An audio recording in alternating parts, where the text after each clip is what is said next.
Dans la rue, le combat continue pour les femmes soudanaises. Aux premières loges des manifestations ayant entraîné la déchéance de l'ex-président Omar el-Béchir, elles réclament désormais la justice et l'instauration de la démocratie.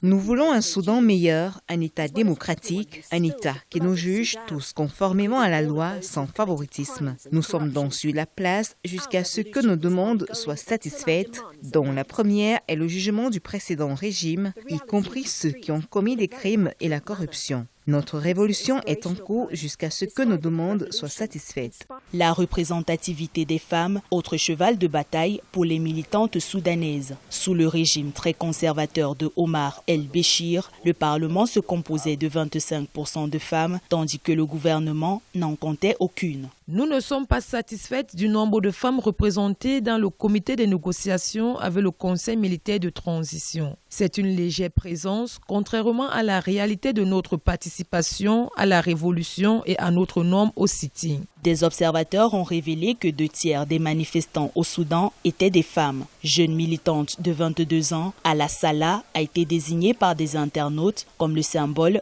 de la révolution soudanaise.